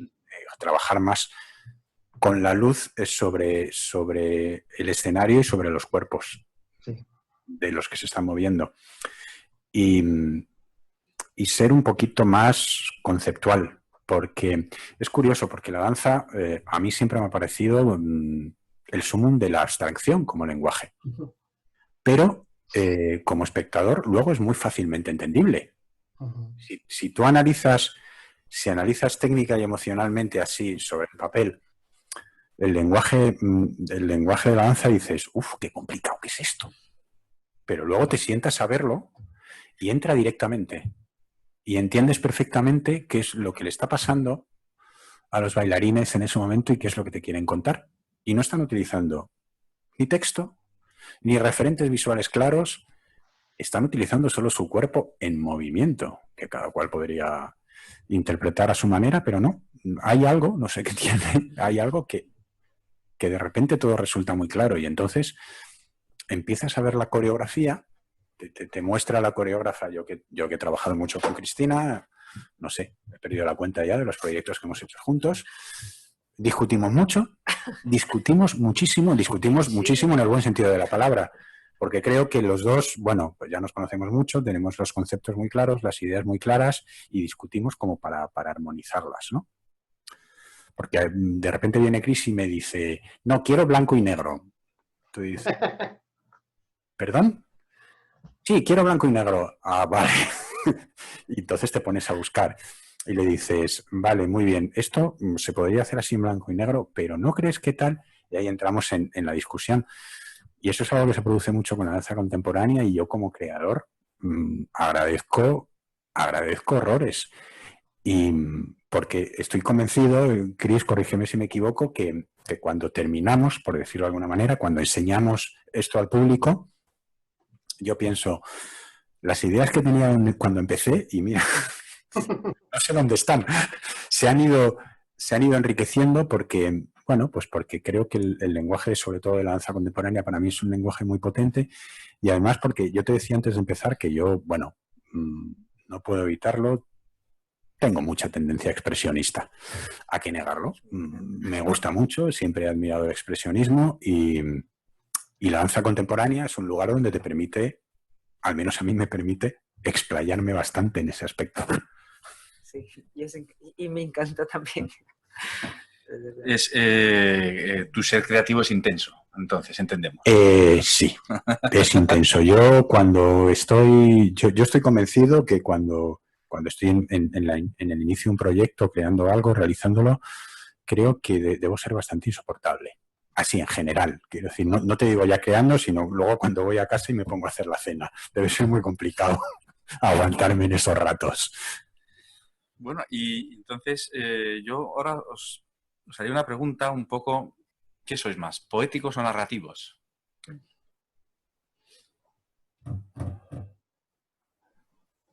Narrativo, poético. Perdón, poético-narrativo. Venga, aceptamos esa también.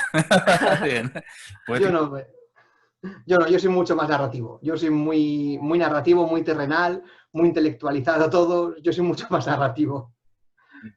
Pero eso también es por tu trabajo con el teatro también, ¿no? Sería más... Sí, yo creo que sí, sí. No, Yo me ato mucho. O sea, porque yo que también trabajo mucho con teatro, me permito, dentro de la narrativa, es que no sé si casi es un poco una pregunta trampa, ¿no? Porque Lo es. No lo dudes, Félix, lo es. toda narrativa tiene su poética. Yo no creo que exista una narrativa sin poética, al menos en las artes escénicas. En el resto, bueno, no me atrevería a decirlo, pero en las artes escénicas no hay narrativa sin poética y no hay poética sin narrativa. Bueno, sí y no. Sí, comparto en... A lo mejor, y es por eso que yo decía, tal vez, cuando me refería a Diego, me refería también porque él dirige teatro, ¿no? Claro. Pero claro. me refería, tal vez, no sé, no puede ser equivocado, pero tal vez sea un concepto más assim narrativo más poético en un sentido más abstracto, ¿no? Como más... Claro, hablamos más quizás de lo poético sí. o enfocar justo lo que has dicho, la libertad de comprender la abstracción del movimiento, pero encontrar el sentido de lo que se está haciendo. No el significado, sino el sentido. El ¿no? sentido, Entonces, sí, movernos sí. en la idea del poema, ¿no? Que básicamente habla de lo que realmente no escribe, que sería un poco esto, ¿no? Muy bien. Yo tenía una serie de preguntas así para conoceros más porque, claro, los creadores pues, son personas, ¿no? Comen, duermen cuando pueden, ¿Pagan facturas? comen cuando se les paga, pues claro, ahora mismo la situación no es que esté muy bien, ¿no? O sea, si queréis te damos una pincelada muy rápida a cómo está el sector de la cultura ahora mismo con toda la crisis que estamos viviendo. Si queréis aprovechar para comentar un poco. Bueno, sí, realmente la situación está muy, muy complicada. A ver, yo he visto ya muchas crisis, llevo, ya te digo, cerca de 30 años dedicándome a esto, he conocido muchas crisis. Creo además que en general las artes escénicas casi viven en una crisis permanente, porque desgraciadamente en el mundo cultural en este país somos, ¿qué diría? Ojalá fuésemos las Cenicientas. Somos la sombra de las Cenicientas, diría yo. Pero diré que como esta no había visto ninguna y creo que desgraciadamente va a haber un antes y un después, muy claro. Sí. Y se van a quedar muchos proyectos, mucha gente y muchas cosas por el camino. Porque, bueno, pues por la vieja historia de que la cultura no interesa directamente. Yo creo, y esto es una opinión muy personal, que en este país la cultura interesa poco. No hablo del público, hablo de los poderes que deberían hacer un trabajo para que la cultura tuviera mayor presencia. Ahí se considera un bien de necesidad básico, como yo creo que es, si quieres considerarte una civilización, ¿vale? Pues como no interesa, tampoco se le cuida especialmente y pues la ley de la selva y que sobreviva el más fuerte o el mejor adaptado, pero yo también digo que bueno, siempre nos quieren matar, pero el teatro, ¿cuánto tiene ya? ¿Casi 3.000 años de historia? Y aquí seguimos. Y los que nos quedan, seguramente. Sí. ¿Sí quieres decir algo? Sí. No, estoy de acuerdo con lo que dice Félix. Es verdad que yo creo que hay que diferenciar, ¿no? Un poquito lo que es la crisis pandémica, el COVID, el problema que tenemos ahora mismo, de la crisis general que tenemos en tanto en cuanto a valores, inversión y política cultural. Creo que son problemas distintos. Es verdad que uno agrava a otro.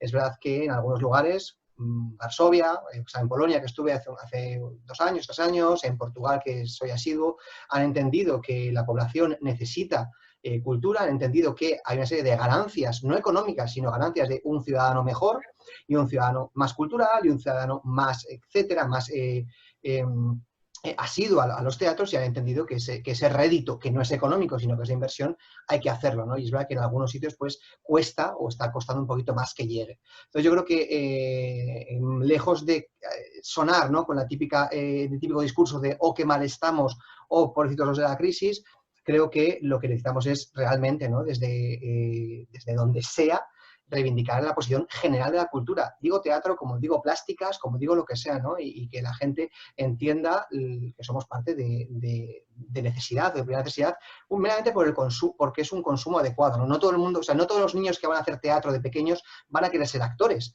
pero es que es bueno que hagan teatro de pequeños porque ganan una serie de valores. Digo teatro como danza, etcétera, ¿no? Estonia, por ejemplo, me parece que estuve trabajando con unos compañeros en Estonia y decían que creo que 3 de cada 5 personas en Estonia, independientemente de su profesión, hacen algún tipo de actividad artística. Tocan la guitarra, cantan, no sé qué, hacen teatro. Eso nos falta en muchos lugares, no solo en España, nos falta en muchos lugares, que a veces nos ponemos como, hoy los españoles somos los peores, y creo que falta en muchísimos sitios. Pero es verdad que falta esa política cultural y falta esa idea de implicar desde la pedagogía, desde los pequeños, desde una oferta amplia, desde acceso al ocio, falta esto. El problema es que ha venido el COVID y evidentemente ha golpeado mucho más duro y como dice Félix, el peor resultado que vamos a tener en la época post-COVID va a ser la cantidad de proyectos que se han quedado atrás y que ya nunca se van a recuperar. Las ideas siempre están, las ideas siempre pueden salir, pero a veces no se pueden sacar y ese es el problema.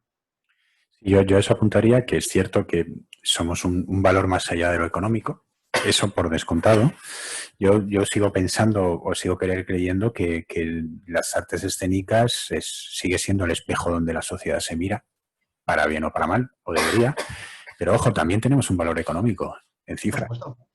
Y en este país es un 5% del PIB.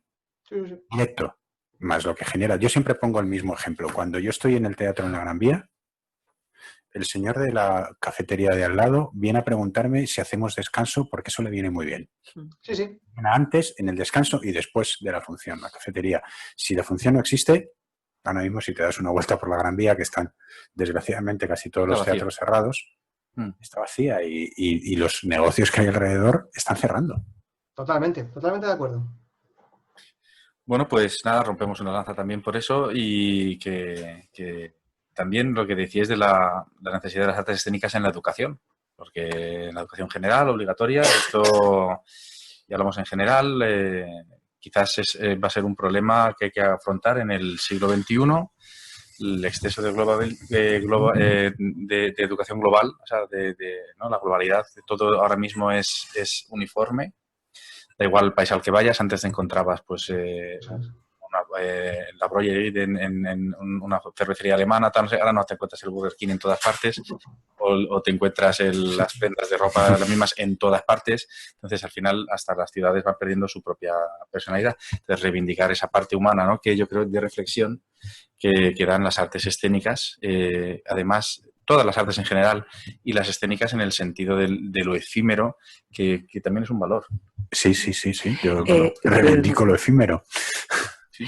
Outro dia, inclusive, comentava com uma companheira bailarina sobre a questão de isso, não? De la educação, de que cada vez mais, como por exemplo, ele falava um pouco também da educação em Espanha, não?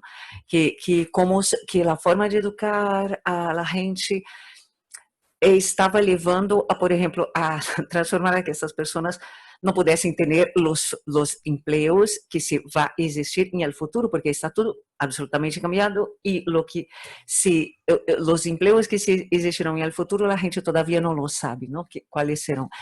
Pero, por exemplo, que sobreexistiriam muitas pessoas que tivessem uma capacidade criativa.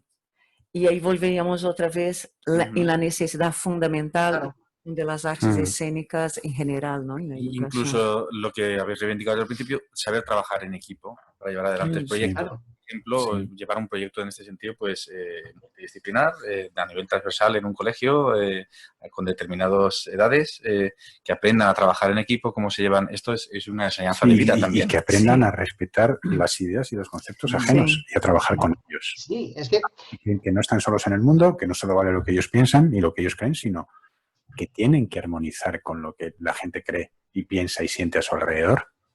Claro, isso quando tu bromeava dizendo que nós peleamos. Não, eu discuti pouco contigo. Sí, bueno, ya sé que tú me dices que sí a todo y luego ya haces lo que quieres, pero esto es así. Não. E com o Diego também compaginamos muito bem. Não, porque sois pessoas muito criativas e que eu confio completamente, como aí coisas assim, eu não, confio em lo que diga Félix ou confio em lo que diga Diego, porque assim que conosco a capacidade, não, e confio realmente artisticamente neles. Pero essa broma dessa discussão é interessante, não? Discutir, colocar as ideias diversas e saber que sim, que a lo mejor em algum momento uno tem que ceder, não é nem por gosto, é porque às vezes não se pode fazer determinada coisa, ou porque é impossível a outra, ou porque não funciona. Então, entender, e esse diálogo é muito importante, e sim que é fundamental aprender, tenerlo também. Claro, no vamos a hacer no vamos a esperar que te he cortado, Ricardo. ¿Ya? ¿Seguimos? O no, si quieres decir, No, es decir que es un listado muy largo, ¿no? Lo que las artes escénicas y la música dan. O sea, trabajo en equipo, manejo de emociones, disciplina, adscripción a la disciplina, todo esto que ya sabemos que tendría que estar, ¿no? Y simplemente señalar una cosa que ha dicho Chris que me parece fundamental. Y es que ahora mismo, por el tipo de educación que tenemos, la gente no asume la frustración. Y es muy problemático porque estamos teniendo gente disfuncional que no asume la frustración. Quiero tener esto ya. No se puede tener esto ya, ¿no? Entonces, eso lo da también las artes escénicas como trabajo en equipo y como aprender, no a ceder, aprender a comunicarse. Claro. Y a veces aprender a ceder, ojo, simplemente. Solo quería eso. Creo que avanzamos a pasos agigantados hacia la sociedad de lo quiero todo y pronto. No sé. Sí, ahí, volviendo a los 3000 años que hablabas del teatro, Sí. al kairos, al concepto de tiempo de los griegos, ¿no? Por lo que la calidad de las acciones duran, ¿no? Eso sería un poquito, ¿no? El sentir a esa. Oye, pues vamos a conocernos un poco, porque como somos todos ya del siglo pasado, Sí, sí. pues, Por eso. pues a mí me gustaría saber algún recuerdo muy rápido de vuestra infancia, algún recuerdo así positivo. Pueden ser dibujos animados, lo que queráis. Uf. Así, ras, a vuela pluma. ¿Vinculado con algo en concreto? Contigo mismo. Algo que te recuerdes de la infancia. Félix, por favor, ataca tú. Pues mira, recuerdo así bote pronto, sin pensarlo mucho, un par de series de dibujos animados. Concretamente Ulises 21, aunque esto ya era más adolescente, o Mazinger Z, que en su momento me rompió la cabeza absolutamente. A todos nos rompió eso y pecho fuera. O sea, era una cosa como, madre mía, ¿dónde va esto? ¿Esto qué es? Total.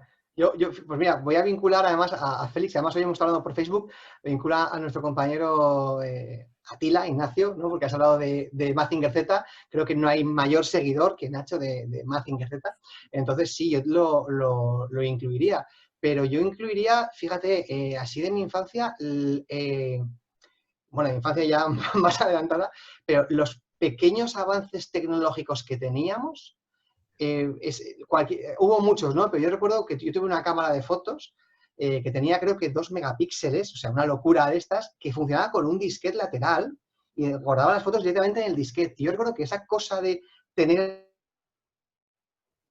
en una pantalla y no tenía que esperar a revelar, porque yo me he metido en cuarto oscuro a revelar, ese momento de ¿qué va a pasar con esto? Me parecía, vamos, una locura ese avance. Ese salto me parecía, vamos, el futuro. Sí, pero yo fíjate que igual me metí en el cuarto a revelar y evidentemente lo primero que tuve fue una cámara analógica que todavía guardo ahora como adorno en mi salón, una Zenit soviética, porque existía la Unión Soviética, que eran muy buenas cámaras y muy baratas, muy pesadas, eso sí, además de cámara eran un arma defensiva maravillosa. Yo he hecho un poco de menos la coherencia que daba el tener un carrete de 32. Sí. Y solo tenías dinero para comprar un carrete de 32 y con suerte positivar un carrete de 32 y tener que esperar 2 o 3 días a ver el resultado. He hecho un poquito de menos esa coherencia. Total. Bueno, ¿sois de bicicleta o de coche? Yo de bicicleta no tengo carnet de conducir ni he tenido coche en mi vida. Yo de los dos, soy un loco de las bicicletas de cualquier tipo, o sea, tengo 3, soy un loco apasionado y el coche me gusta mucho, sobre todo el mundo furgoneta, viajar y dormir en furgoneta, el mundo camper, entonces vas muy vinculado, no hay mejor que dormir en tu furgoneta y luego coger la bici por la mañana por el monte, entonces para mí van muy unidos. Muy bien, entonces vaya montaña. Montaña, sin duda. Montaña sin ninguna duda. Bueno. ¿Y qué comida? Cocido madrileño. Uf. Bueno. ¿Qué comida? Es que la cultura gastronómica no puedo definir. Dulce o salado. He hecho cursos de cocina, me gusta muchísimo la gastronomía, entonces, no sabría decirte. Bueno, ¿dulce o salado? Yo dulce. Muy bien. ¿Un color? Color morado. Color azul tinta, en concreto. Un ambiente. Para mí, noche, naturaleza. Yo te iba a decir lo mismo, exterior noche. Una época histórica. La Europa de los sismos, del dadaísmo, del surrealismo, del expresionismo. Me voy a seducir por el isabelino. ¿Una película? Félix, te toca. Félix, la película tú primero. Cualquiera de Tarkovsky. Ajá. Mira, yo voy a concretar mucho. Yo me voy a Mundo Alien. Primero, además. Primer Alien. Por todo. Desde guión a fotografía, todo. Una música.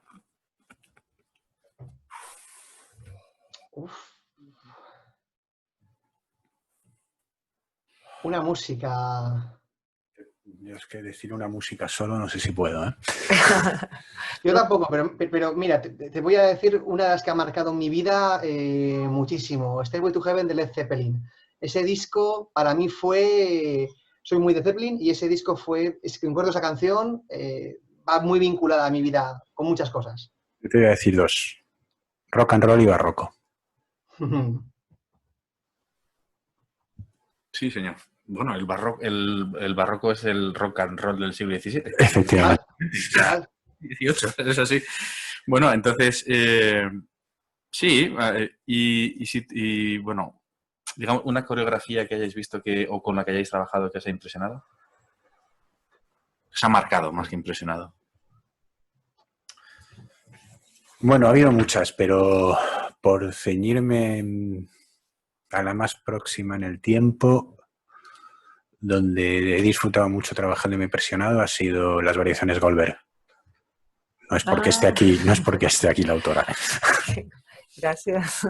Pues mira, yo también iba a señalar a Cristina, yo sobre fondo roto. Ay, es verdad, qué bonita esa obra. Sí, porque aunaba muchas cosas en ese espectáculo, además lo hicimos en Teatro del Barrio, disfrutamos muchísimo con la gente del Teatro del Barrio, y además veníamos de Goldberg, yo venía más de español de aquella época, entonces fue algo muy interesante. No recuerdo mal, variaciones Goldberg, que yo no pude estar en el estreno, ¿me la estrenaste tú en Valladolid? Sí, la estrenamos. Manu Llorens y yo, la estrenamos los dos. No me acuerdo si al final, no me acuerdo quién estaba en la mesa, pero sí, o Manu o yo, estábamos los dos por ahí. Aí coincidiram, claro, o desenho de Félix, trabalho de Diego. Primeira vez que hemos coincidido los tres. Claro. Qué lindo. Un libro.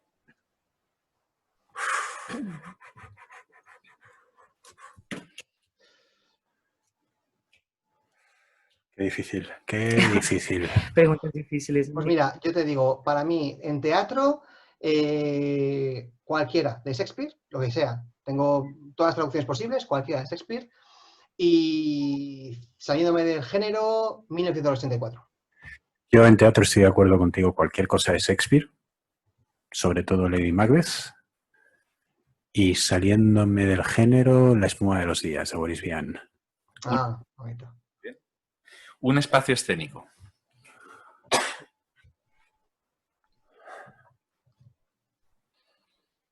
A mí me siguen atrayendo muchísimo todo lo que sea el ruinismo.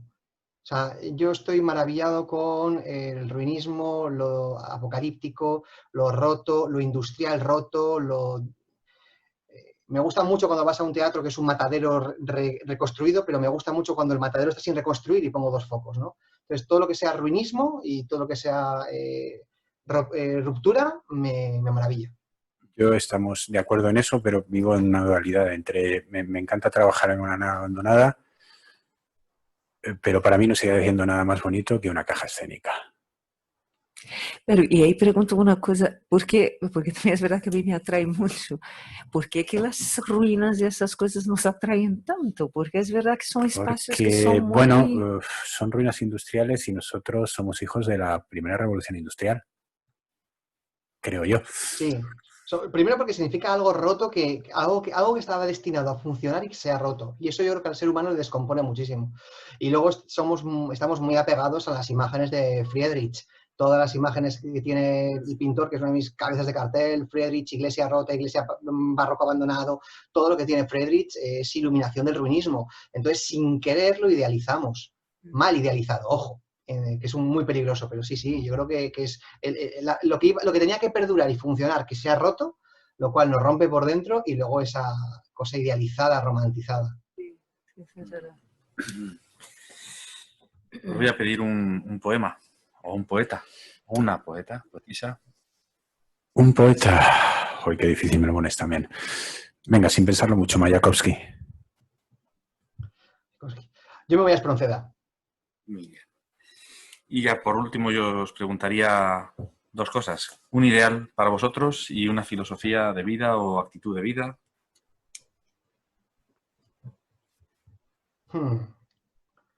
Pues mira, yo no sé si hay un ideal, soy muy narrativo, soy muy de tierra, confío poco en los ideales. Y las filosofías son muy peligrosas. Sí que diría que creo que hay 2, 3 frases célebres o como queramos denominar, o frases que han llegado a mi vida y que a mí me han servido un poquito como guía, ¿no? Una de ellas, que la utilizo mucho, siempre es el sé prudente o sé amable, con tus yo's del pasado porque no sabían lo que tú sabes ahora. Y la segunda que utilizo mucho, y además este año decía a Cristina, yo ahora estoy en Zaragoza por cosas de la vida, y es que podemos planear mucho, ¿no? Pero la vida te coloca. Hagas lo que hagas, la vida te coloca. Esas son quizás las dos frases que a mí me hacen seguir adelante. Yo sigo pensando que la vida es sorprendente. La vida es sorprendente y siempre va a ser sorprendente, o debería ser sorprendente. Tal vez ese es mi ideal. Que la vida debería ser permanentemente sorprendente. Pues maravilloso ha sido el viaje a Ítaca que hemos tenido, ¿no, Cristina? Espectacular. Además, isso, después de mucho tiempo que no veía Diego y que sigo sin verlo presencialmente, ha sido una gozada ver así. Pronto nos curaremos, no te preocupes. Pues antes de despedir, vamos, imagino que habrá preguntas ¿verdad? Desde el Zoom. Dar las gracias a todas las personas que están participando, participando, escuchando y asistiendo, ¿no? Y bueno, pues si... Alex nos dice.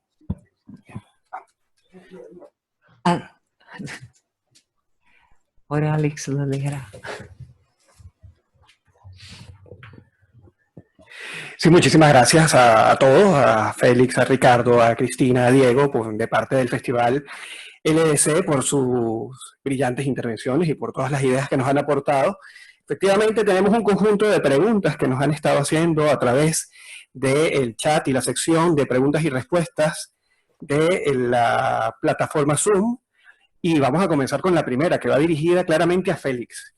Félix, mencionaste que la luz fue un recurso que transformó al teatro durante la Segunda Revolución Industrial.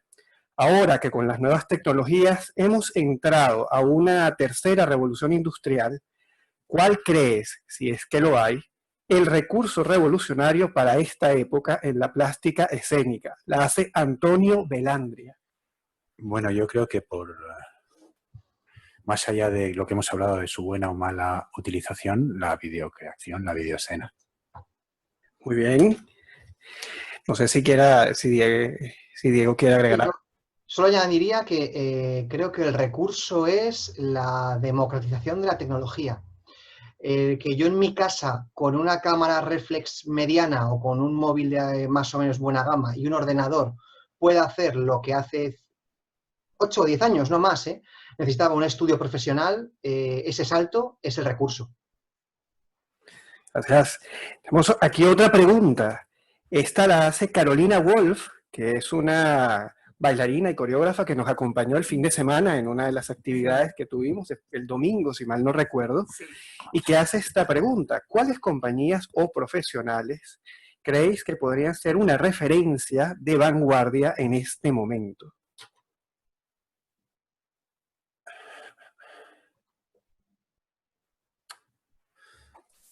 Pues yo creo que lo ha citado... Bueno, primero tú, Diego. Hay muchos, yo creo que hay muchísimo, ¿no? Decía antes Lepage y demás, los grandes directores. Por señalar uno que además hace poco revisité el vídeo, insisto, no quiero que por decir uno queden los demás fuera, pero hay un espectáculo que se llama Souvenir Cuckooland, que es de Roberto Libán, me parece que es el creador, es un espectáculo de danza contemporánea, y creo que la manera de entender la danza, la luz y la tecnología en ese espectáculo y con este director creo que es un referente muy, muy a tener en cuenta.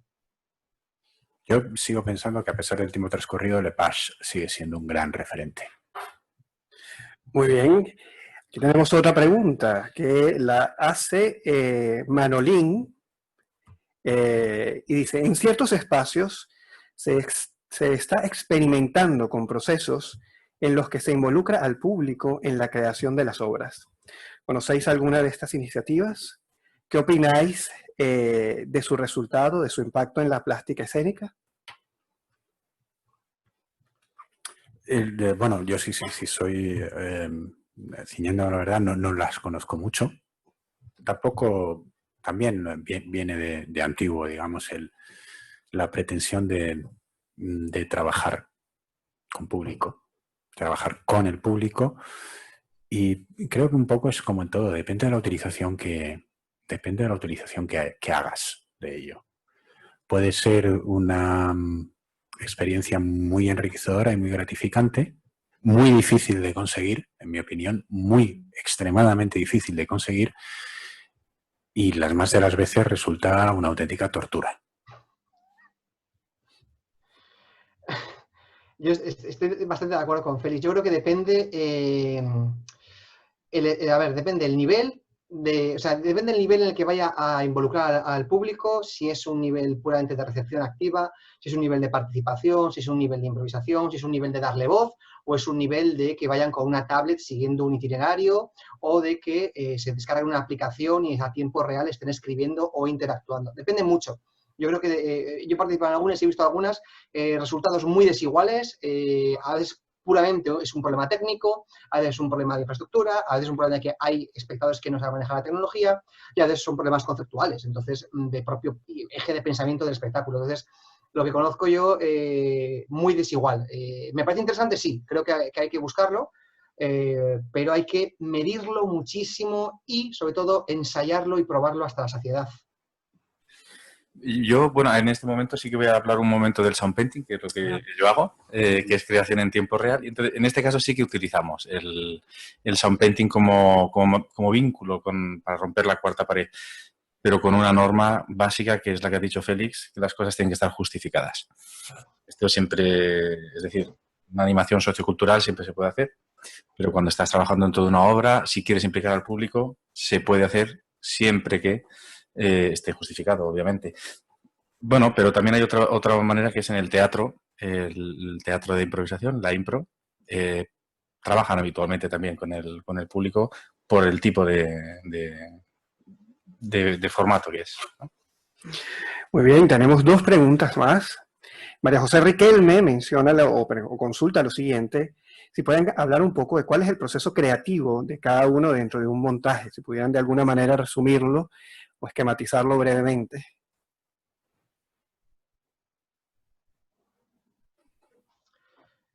Félix, ¿tú atacas? ¿Ataco? Ataca. Sabía que María José y Raquel me iba a preguntar algo, lo sabía, somos conocidos.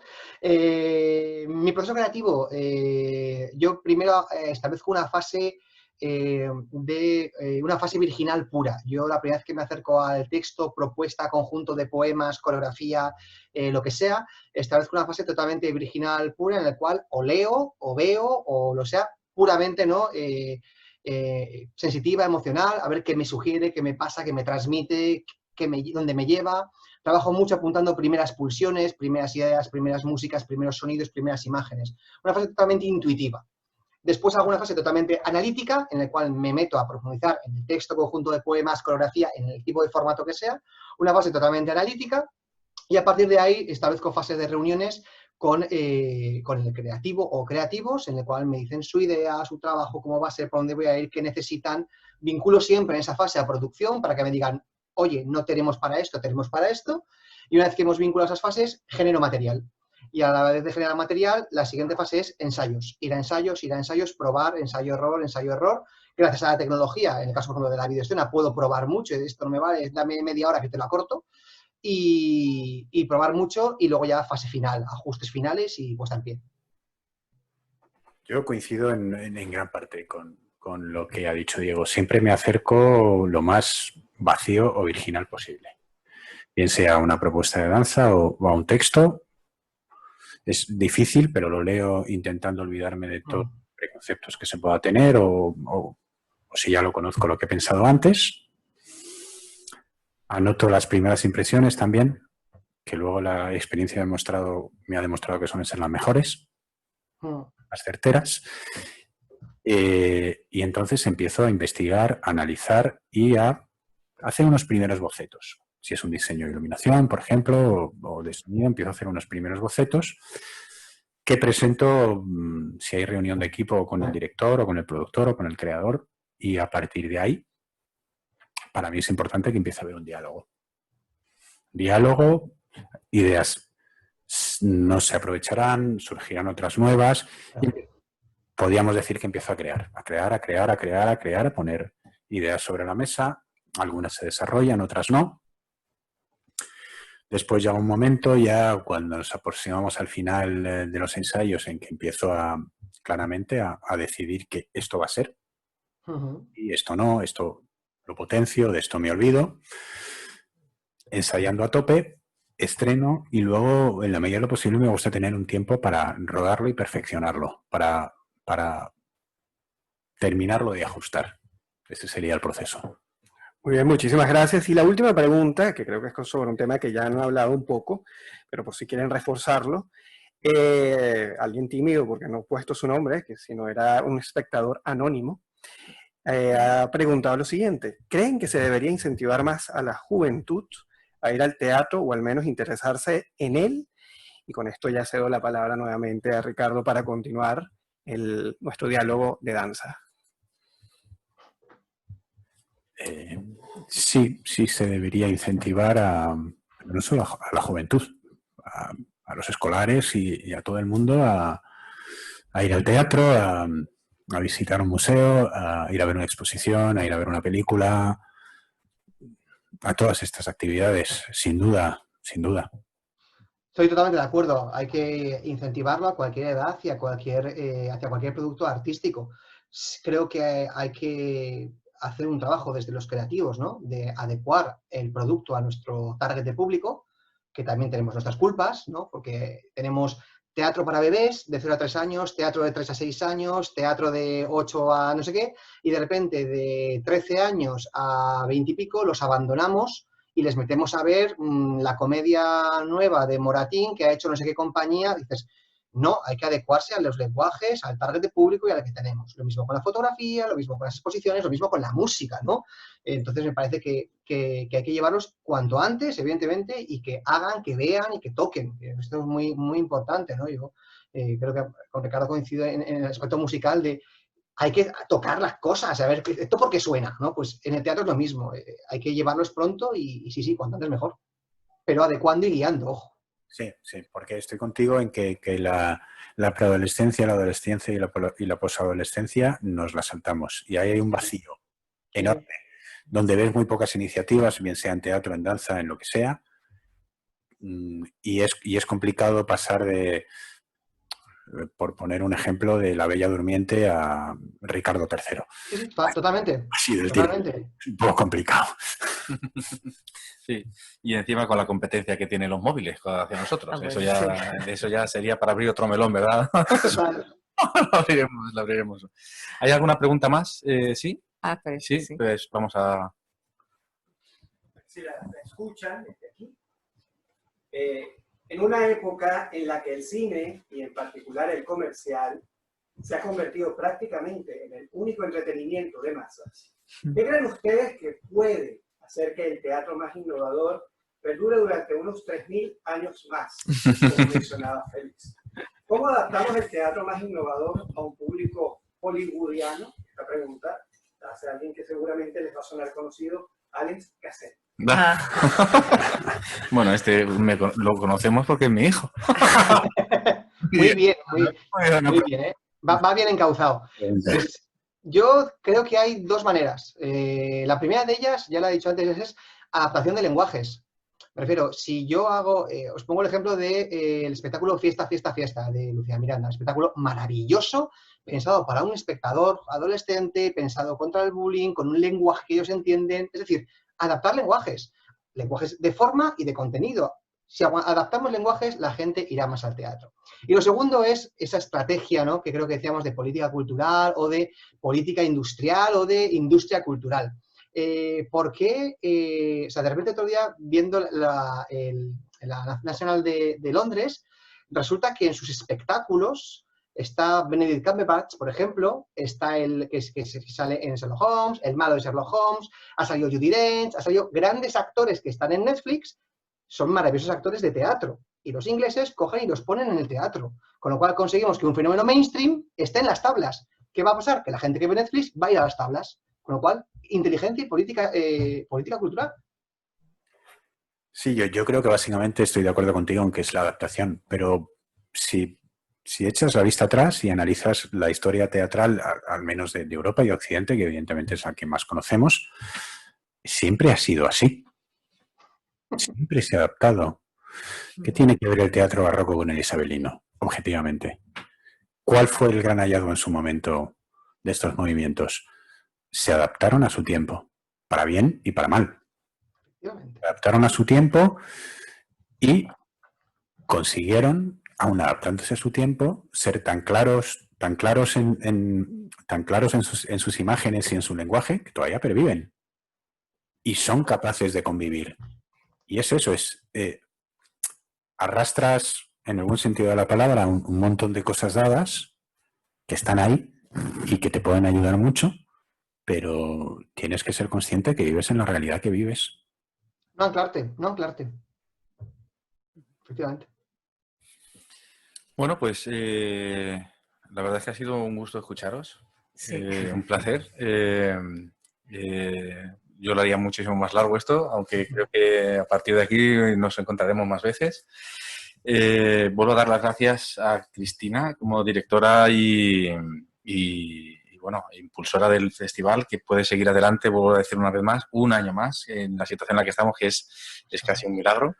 Pues a Diego y a Félix, porque caramba, es compartir y con la alegría que lo hacéis y la inteligencia, pues es toda vuestra experiencia ha sido un buen viaje a Ítaca, que decía.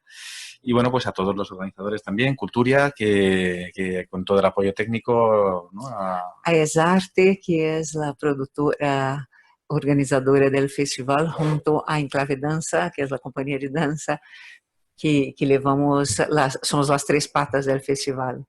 Nós também, gracias por recordar de agradecer a toda la organización. Sí. Y obviamente, pues para lo que están hechas todas las cuestiones en tiempo real, o sea, para el público, que todos los vídeo asistentes que habéis estado allí, gracias por las preguntas también. Y nada, pues por mi parte, si quieres despedir tú la sesión, Cristina. Sim, yo agradecer a todos que nos han seguido, escuchado, visto. Agradecer muitíssimo a Diego, a Félix, que é uma gozada realmente escucharles. Já sempre é uma coisa, sempre pensar, bueno, os técnicos são pessoas que têm uma cabeça muito grande, no sentido que têm muita cultura, muita informação e se plasma aqui. E isso é muito bonito. Agradecer muitíssimo a Ricardo, também por suas perguntas muito interessantes, estas últimas, de colocá-las aí.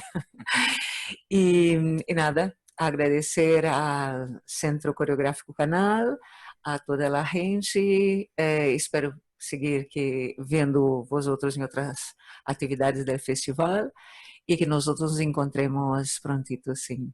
Muchas gracias. Pues muchísimas gracias a todos, de corazón. Todo el mundo, sí.